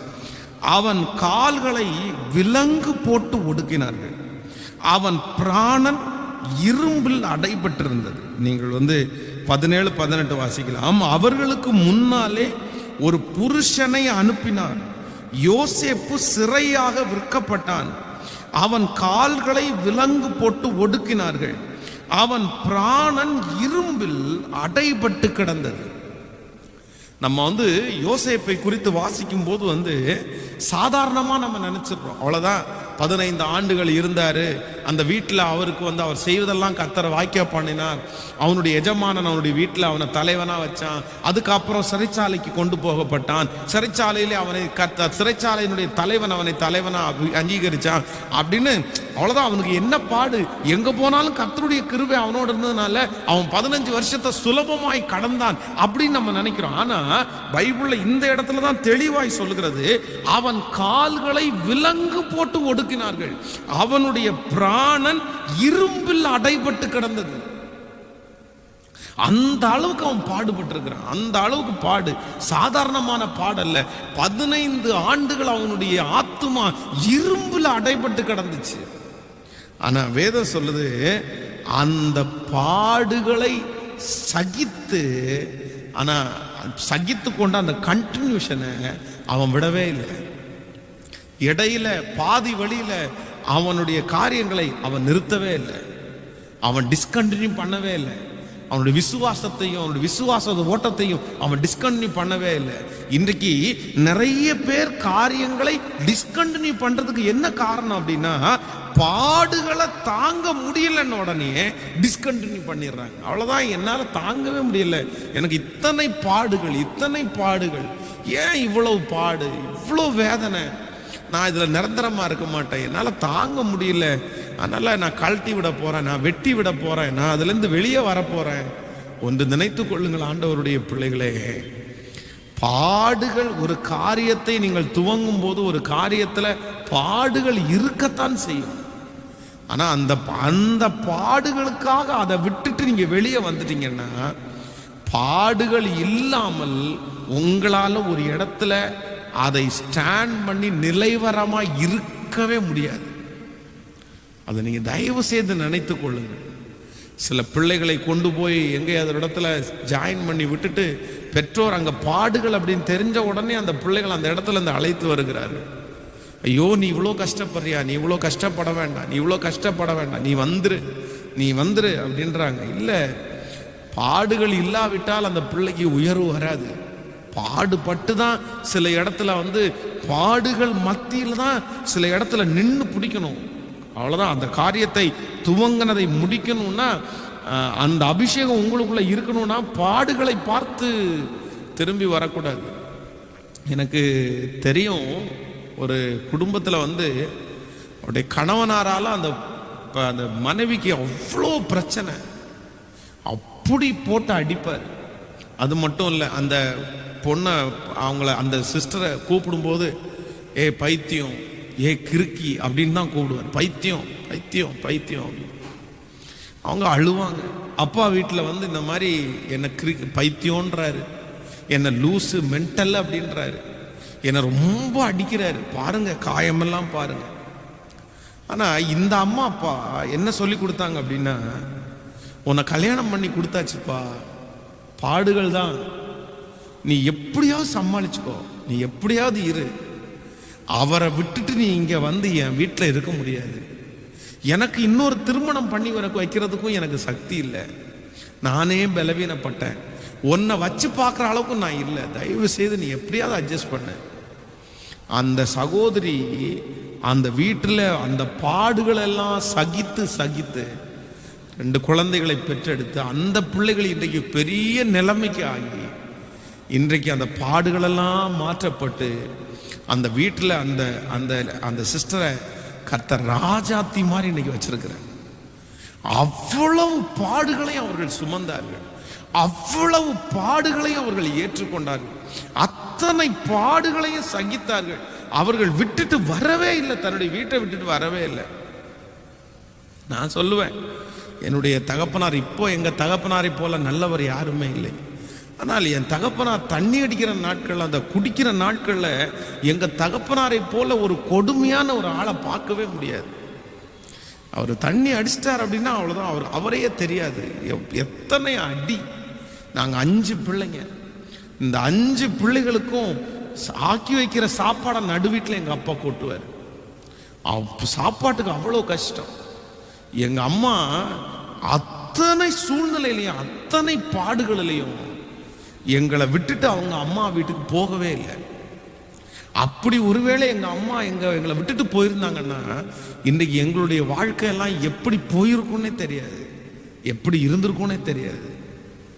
அதனால் ஆண்டவருடைய பிள்ளைகளை, இந்த சத்தியம் யாரோ ஒருத்தருக்கு ஆண்டவர் பேசுகிறாரு, கொஞ்சம் பொறுத்துக்கொள், கொஞ்சம் அமைதியாயிரு, இந்த பாடுகளை சகித்துக்கொள், வெகு சீக்கிரத்தில் நீங்கிவிடும் இந்த லேசான உபத்திரவம், சீக்கிரமா மாறும், சீக்கிரமா ஆண்டவரை மாற்றுவார். நீ சகித்து கொண்டிரு, கர்த்தர் உன்னை கண்டினியூ பண்ண சொல்றாரு. அந்த காரியத்திற்காக, பாடுகளுக்காக, பாடுகளை சகிக்க முடியாமல் அந்த காரியத்தை டிஸ்கண்டினியூ பண்ணாதீங்க, டிஸ்கண்டினியூ பண்ணாதீங்க, பொறுத்திருங்க. ஆண்டவர் உங்க கூட இருக்கிறார். ஆண்டவர் ஏற்ற காலத்தில் உங்களை உயர்த்துவார். அந்த இடத்துல நீங்கள் உயர்த்தப்படுவீர்கள். அந்த இடம் உங்களுக்கு ஆசீர்வாதமான இடமாய் மாறும். இதற்காக பாதி வழியில நான் விட்டுட்டு போக மாட்டேன். அந்த காலேஜ் படிச்சாலும், ஸ்கூல் படிச்சாலும், எந்த காரியத்தில் இருந்தாலும் பாடுகளை பார்த்து டிஸ்கண்டினியூ பண்ணக்கூடாது, பாடுகளை பார்த்து டிஸ்கண்டினியூ பண்ணக்கூடாது. ஹல்லேலூயா. அங்க தரித்து இருக்கணும், பொறுமையா இருக்கணும், பாடுகளை சகிக்கணும். பாடுகளை சகிக்கிறதற்காக தான் ஆண்டவர் உங்களுக்கு தர்றாரு. சகித்தாதான் வெற்றி, அதை தாண்டினாதான் வெற்றி. எங்க போனாலும் பாடுகள் இருக்கும். அந்த பாடுகள் என்கிற ஒரு படிக்கட்டை தாண்டாமல் நீங்கள் லட்சியத்தை அடையவே முடியாது, வெற்றியை அடையவே முடியாது. எந்த லட்சியத்தில் போய் உட்கார்னாலும் அந்த பாதையில தான் நீங்க பயணம் பண்ணி ஆகணும். சோ அந்த பயணத்தை கர்த்தர் இப்போ உங்களுக்கு தந்திருக்கிறாரு. இதை நீங்க தாண்டிட்டீங்க அப்படின்னா அந்த லட்சியத்தை நீங்க அடைவீங்க. ஆனா இந்த இடத்துல இருந்து டிஸ்கண்டினியூ பண்ணி இன்னொரு இடத்துக்கு போனீங்கன்னா அங்கேயும் பாடுகளை தாண்டி தான் நீங்க லட்சியத்தை அடைய முடியும். அப்ப அதுக்காக இங்கேயே நீங்க அதை கரெக்ட் பண்ணிருங்க. ஸோ நம்பர் 4, 4ஆவதாக, பாடுகளுக்காக ஒரு பிள்ளை டிஸ்கண்டினியூ பண்ணக்கூடாது. இன்றைக்கு 4 காரியங்களை ஆண்டவர் நம்மோடு கூட பேசியிருக்கிறார். ஒரு தேவனுடைய பிள்ளை எதற்காக ஒரு காரியத்தை விட்டுட்டு அதை கண்டினியூ பண்ணாமல் விட்டுட்டு போயிடக்கூடாதுன்னா, நம்பர் 1, முதலாவதான போலியான உயர்வுகளுக்காக டிஸ்கண்டினியூ பண்ணக்கூடாது. நம்பர் 2, இரண்டாவதாக, யார் என்ன சொன்னாலும் ஒரு தேவனுடைய பிள்ளைகள் மற்றவர்கள் சொல்லுகிறதற்காக டிஸ்கண்டினியூ பண்ணக்கூடாது. அவங்க என்ன பேசிட்டாங்க, அதான் சென்சிட்டிவ், அந்த சென்சிட்டிவ்காக அந்த காரியத்தை டிஸ்கண்டினியூ பண்ணக்கூடாது. நம்பர் 3, மூன்றாவது, இப்பொழுது இருக்கிற பிரச்சனையை சரி செய்வதற்காக அதுக்காக டிஸ்கண்டினியூ பண்ணிடக்கூடாது. நம்பர் 4, நான்காவது, பாடுகளை சகிக்க முடியாம டிஸ்கண்டினியூ பண்ணிடக்கூடாது. ஸோ நிலைவரமாய், அதான் சங்கீதக்காரனாகிய தாவீது ஜெபிக்கும் போது சொல்கிறான், தேவனே நிலைவரமான ஆவியை என் உள்ளத்திலே புதுப்பியும். நிலைவரமான ஆவி, நிலைவரமான ஆவி. நான் நீங்க நட்ட இடத்துல நான் அப்படியே நிக்கணும் ஆண்டவரே, நான் அந்த இடத்துல நடப்படணும் ஆண்டவரே. என்னுடைய வாழ்க்கையில இனி டிஸ்கண்டினியூ, என் பிள்ளையினுடைய வாழ்க்கையில இனி டிஸ்கண்டினியூ என்கிற ஒன்று இருக்கவே கூடாது, இருக்கவே கூடாது. ஒருவேளை பெற்றோர்கள் நிறைய பேர் அப்படி வாழலாம். எனக்கு நான் 10 இடத்துல வேலையை மாத்திட்டேன், 20 இடத்துல வேலையை மாத்திட்டேன், ஒரு நிரந்தரமே இல்லை. உங்க பிள்ளைக்கு அப்படிப்பட்ட சூழ்நிலை வரக்கூடாது. அதனால எல்லாரும் இன்றைக்கு இந்த ஞாயிற்றுக்கிழமை ஆராதனையில அத்தனை பேர் நம்ம ஜெபிக்க போறோம். எதற்காக ஜெபிக்க போறோம்னா, ஆண்டவரே ஒரு நிலைவரமான ஆவியை எங்களுக்கு தாரும் என்று கர்த்தரிடத்துல கேளுங்க. என்னை நிலைப்படுத்தும் ஆண்டவரே, என்னை உறுதிப்படுத்த. அதான் ஆண்டவர் சொல்ற, உன்னை உறுதியான இடத்துல ஆணியாய் கடாவுவேன். என்னை உறுதிப்படுத்துங்க ஆண்டவரேன்னு கேளுங்க. நான் ஸ்ட்ராங் ஆகணும், என்னை நிலை நாட்டணும், என்னுடைய பாதங்களை நீ உறுதிப்படுத்தணும் ஆண்டவரேன்னு கேளுங்க.